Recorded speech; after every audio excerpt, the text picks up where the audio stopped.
I've long learned in investigative journalism to lie to my editor or to lie to my executive producer. I used to drive editors crazy because I would never tell them what I was working on. And I was senior enough to get away with that. As a young reporter, you could never do that. Because if you told an editor that you had a story that they thought was forgive the vulgarity, a ball terror, a really good story that they wanted tomorrow, they'd make you run it tomorrow. And so I always liked to have a quill of stories that I could feed to the editor to keep him or her happy, knowing all the time that what I was really secretly working on was the longer form investigative story that I was most passionate about. And this UFO one, I started working on it while I was at 60 Minutes Australia.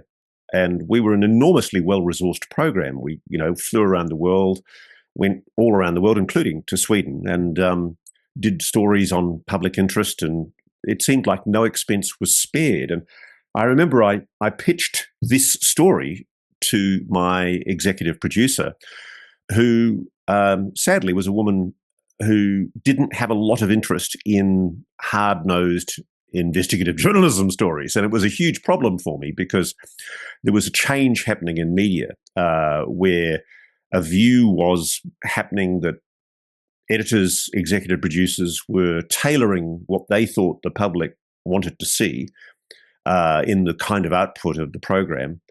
And I felt somewhat demoralized and upset that what I thought was the proper course of the program, which was to break stories and upset people and tweak the nose of power, it wasn't happening. And increasingly, we were doing very anodyne stories that, frankly, were inoffensive and, frankly, weren't being watched by a lot of people. So when I went to my executive producer and said, look, I'm really interested in doing a story about UFOs, she rolled her eyes at me and said, Roscoe, we'll get laughed at. There's that immediate stigma that you get. And I'd been talking to Christopher Mellon, and this was shortly after the New York Times had done its big expose in December of 2017. And I think I was looking to travel in January of 2018 to go and interview Chris Mellon, and hopefully also at that time, Lou Elizondo. And we were booked. The flight was ready to go. I was getting ready the night before and packing my suitcase. And then I got a phone call from the executive producer saying, Roscoe, I'm really sorry. We've pulled the pin on the UFO story. I just can't do it. I know we will get laughed at. It will get ridiculed. And she said, the program reputation really matters to me, and I'm not going there. I know you say this guy's a senior defense official and that we can get other people, but I'm sorry, I'm not putting this on 60 Minutes. And I had a bit of an argument, but by that stage, I'd kind of realized that it wasn't possible to do investigative journalism anymore in mainstream media the way I liked doing it. And I've got really good friends in Sweden, by the way, who tell me similar things about what's happening in Sweden at the moment. It's a problem all over the world. There's a dumbing down in journalism. And I intuitively knew, frankly, that this was an important story because by this stage, whilst I wasn't sure that it was real, I thought it was worthy of a dig. And one of the big decisions in journalism, especially long-form investigative journalism, is you have to make a mental decision about which one to go with, because you've got to keep the boss happy and feed them a story to keep them happy. And normally that's true crime, because you're eventually going to get a story done if it's a true crime story. No matter how many times you screw it up, you're going to get there in the end. And I was just getting bored with doing true crime stories, and I think most of the public are as well. And so for me, this was a refreshing antidote to the perpetual stream of boring, unhappy true crime stories, interviewing families about loved ones that had been murdered or solving crimes. And, it was interesting, but after a while, I think the public want more. So my issue was I left 60 Minutes and I resolved to write a book about my interest in the UFO subject. And I struck lucky. The HarperCollins international boss happened to be visiting Sydney, and his name's Charlie Redmayne, and his brother is Eddie Redmayne, the actor the very famous actor. And for some reason, Charlie had a really huge interest in UFOs. And it was funny because the boss of HarperCollins Australia had said to me, we're not really interested in UFOs, Ross. We don't like UFOs. And so I was kind of invited as a payoff to this dinner with Charlie Redmayne at a very posh restaurant in Sydney. And I kind of knew at that stage that I wasn't going to get the book up. And so I was thinking of something else. And then Charlie was sitting next to me and he said, well, what are you working on? And I went, I'm kind of embarrassed because I'm looking down the table at the boss of HarperCollins Australia, and I said, I'm told you guys don't want it, but I've got this book about UFOs I want to write. And Charlie, to his great credit, said, UFOs? I love UFO stories. Why aren't we doing a UFO book? Come on, let's do a UFO book. And so mercifully, I was saved by the publisher, the international publishing arm of HarperCollins, who overruled my Australian managing director of HarperCollins. And the book became I'm not gloating, but it became a bestseller. It's a very popular book that still continues to sell. But the first thing I did was agonize because I knew about communications surveillance and I knew that anyone who was aware of this secret would want their identity protected.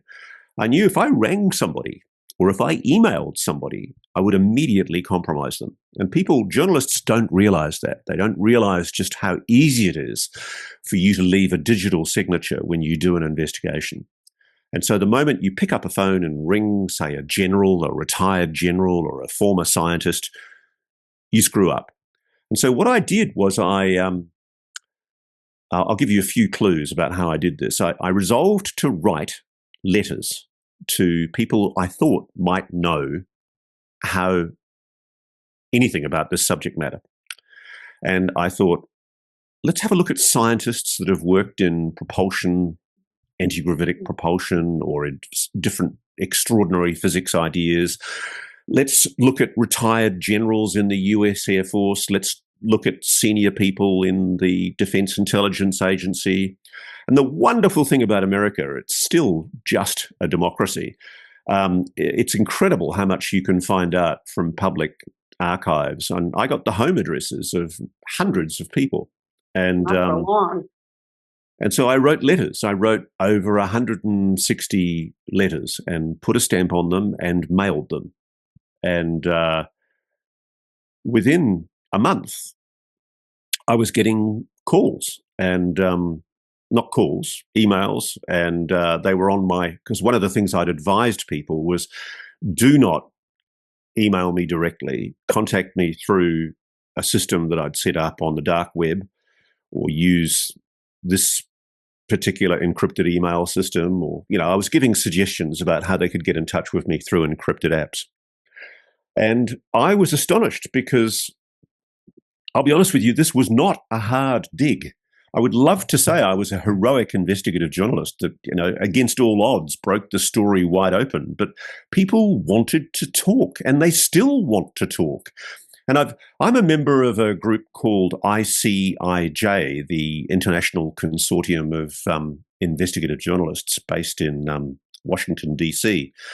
And it's a loose coalition of people who've done a lot of investigative journalism, senior journalists, who do stories transnationally. And so we've collaborated on the Panama Papers, that's tax avoidance, tax evasion.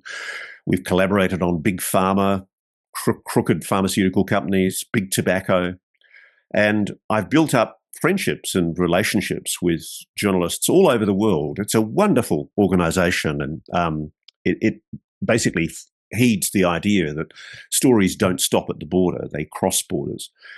And so I had contacts. I had people that I could reach out to for advice, and I plundered them mercilessly. And the hilarious thing was, so many of those journalists that I spoke to admitted that they had UFO stories sitting on a shelf that they were frightened to run.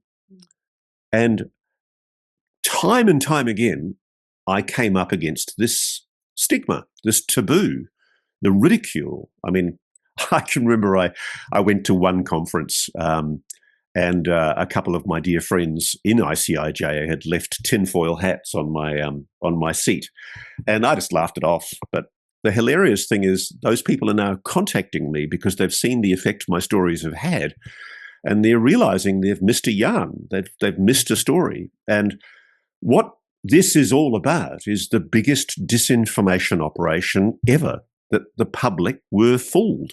People don't realize it's there in the CIA's own documents that in 1952, the Robertson panel, a CIA convened panel, the Central Intelligence Agency, the premier external intelligence agency for the United States, resolved to create a disinformation psychological operation campaign against the public and the media to discourage them from covering the UFO subject.